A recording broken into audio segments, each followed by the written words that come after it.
আসসালামু আলাইকুম। প্রিয় দেশবাসী, আল্লাহ তাআলার রহমতে ভালো আছেন।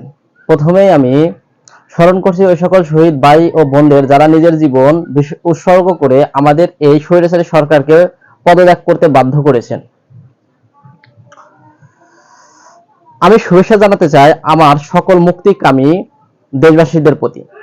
তারা তাদের নিজের জীবন উৎসর্গ করে তারা এই দেশকে স্বাধীন করার জন্য এগিয়ে এসেছেন।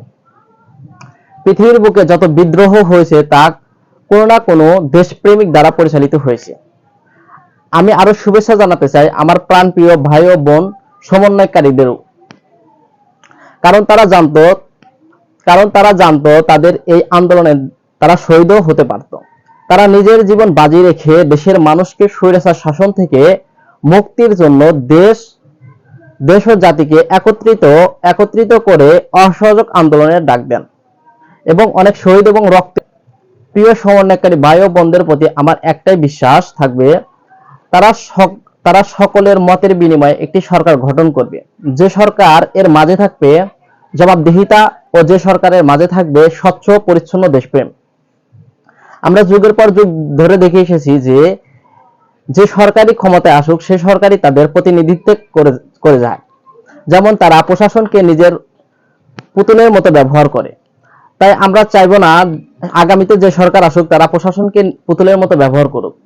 আমরা দেখে এসেছি যে সরকারি ক্ষমতায় আসুক সে সরকারই যুগের পর যুগ নিজের প্রতিনিধিত্ব বাড়ানোর জন্য তারা কি করে, দেশের কোটি কোটি টাকা খরচ করে তারা বিভিন্ন মূর্তি বানিয়ে যায়, যা তাদের পরবর্তী ক্ষমতা থেকে বিচ্ছিন্ন হওয়ার পরে বাঙালিরা সেগুলো কি করে, ভেঙে দেয়। এই যে আমাদের 400 কোটি টাকা বাজেটের বিভিন্ন মূর্তি, বঙ্গবন্ধু বিভিন্ন মূর্তি বানানো হয়েছিল তা ভেঙে দিয়েছে। এতে আমাদের দেশের যা টাকার খরচ হয়েছে এবং মূর্তি তো ইসলামে হারাম। এবং বিভিন্ন শিক্ষা প্রতিষ্ঠান তারা নিজের নামে করে। এতে কি হয়, আমাদের পরবর্তীতে সরকার চেঞ্জ হলে শিক্ষা প্রতিষ্ঠানের নামগুলো চেঞ্জ করতে হয়। তাই আমি আশা করব আগামীতে যে সরকার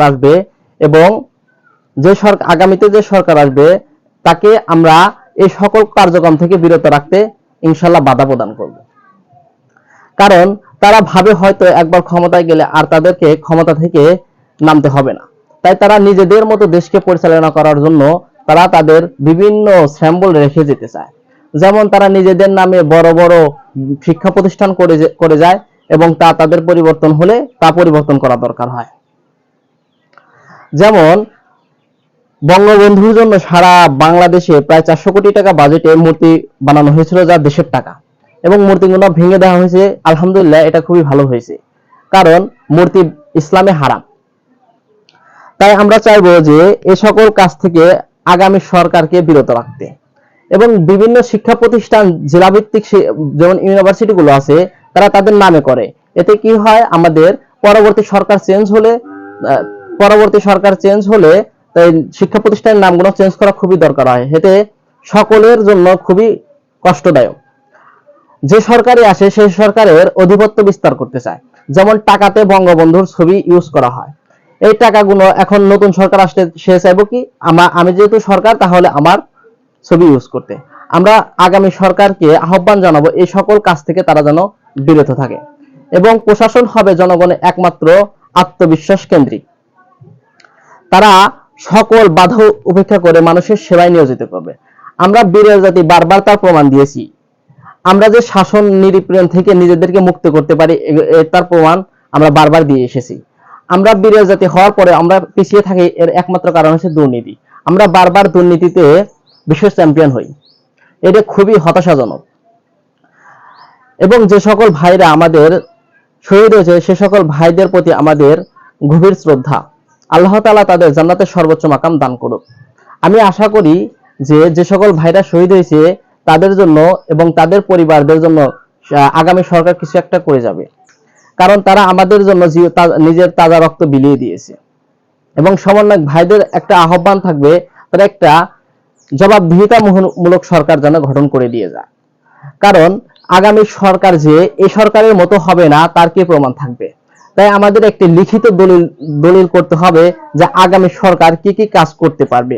আগামী সরকারকে আমাদের আরেকটা কাজ করা যেতে পারে যে সরকার বাধ্যতামূলক 10 বছরের বেশি থাকতে পারবে না, জোর করে করে এক সরকার এসে এক একটা নিয়ম পরিবর্তন করে যায়, এগুলো খুবই হতাশাজনক।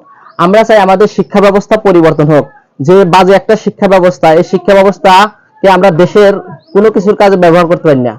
আসসালামু আলাইকুম, ধন্যবাদ।